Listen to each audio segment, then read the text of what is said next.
Return to Silent Hill is the latest live-action take on the Silent Hill franchise, with the director of the first one, Christophe Gans, returning to do an adaptation of Silent Hill 2. The movie follows James Sunderland, a drunken, depressed man who receives a mysterious letter from his long-deceased wife, Mary, leading him back to the town of Silent Hill, a once lovely town now consumed by darkness, where he must face monstrous creatures that unravel the truth about himself, all while we learn the story of his relationship with Mary. That's the general premise of this film, and now before we get into my in-depth thoughts on it, I want to make it clear that this review will contain spoilers. If you do not want to see spoilers, now would be the time to click off or go to the timestamp in the description where I give my non-spoiler thoughts on the film at the end of the video.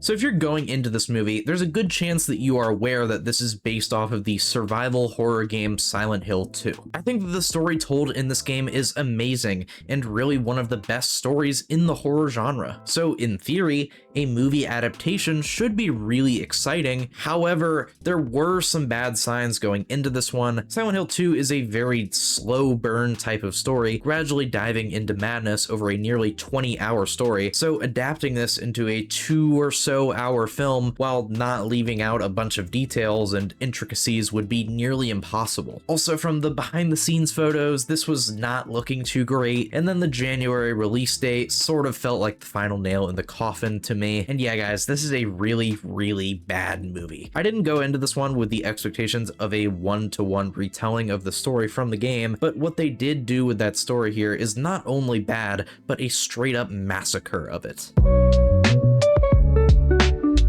In Return to Silent Hill, we follow the same general premise of the source material, but the execution is just turbo levels of trash. In the first few minutes of the movie, we're already seeing how this film will just throw away any sort of logic for the sake of moving the story along. It all starts with a flashback of a once happy James cruising in his car, eventually getting distracted and nearly crashing into oncoming traffic, spiraling out of control, and knocking over a woman's luggage at a bus stop with the car. He gets out to help her, and once the bus arrives, she waves it down asking for it to wait, only for the latch on the suitcase to be broken and everything spills out again. And once she sees that, she just kind of completely changes her mind and tells the bus to just move along, and she goes with James into Silent Hill, and then boom, that's the story of how James and Mary first meet. I found this to just be dumb and lazy writing from the jump.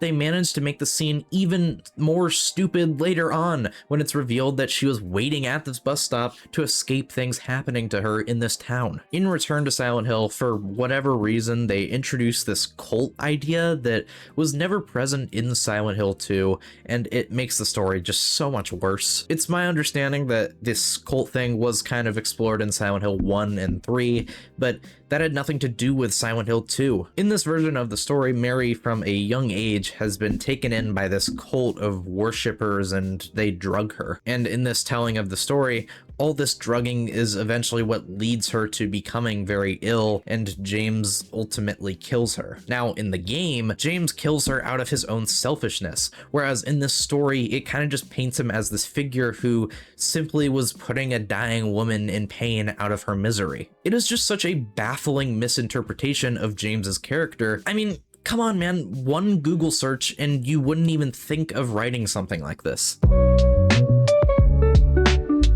With all of this cult nonsense added into the plot, it ends up not only ruining a horrible truth about James, but the depth of every character in the movie is just stripped away. Maria, a flirtatious character that represents James's sexual desires and a more idealized, perfect version of Mary, is reduced to being this flat girl boss type character who does absolutely nothing to progress the story or affect James as a character. Angela, a character that represents trauma, abuse, and mirrors James's feelings of hopelessness and depression, is reduced to just some random sulking woman that pops up every now and then for whatever reason. And Eddie is a character that represents James' destructive mindset, internal shame and hatred, and in this he has about 30 seconds of screen time where it's just this random fat bozo throwing up in a trash can and then punching James in the face, only to be forgotten about right after for the rest of the movie. Laura is probably the only character somewhat properly used here, but even she feels somewhat underutilized in the grand scheme of things. And then there's Pyramid Head, which embodies James's guilt and desire for punishment, where in this they just kind of beat these themes into your head, making it literally be James under the helmet, and the whole way they paint it just really warrants a huge eye roll. I just find every character in this to be extremely underutilized and borderline pointless.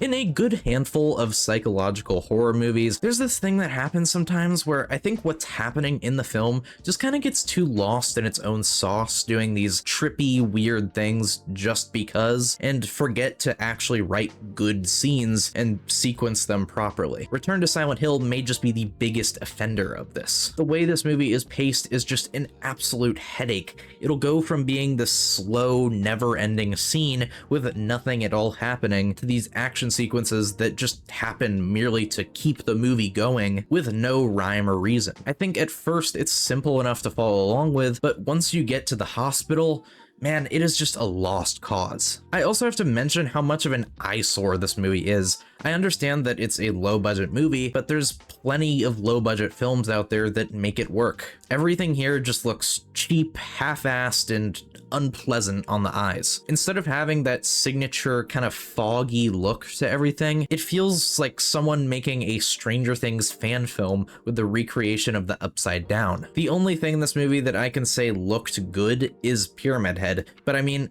like, that's just such a good character design that it's almost impossible to make it not look cool.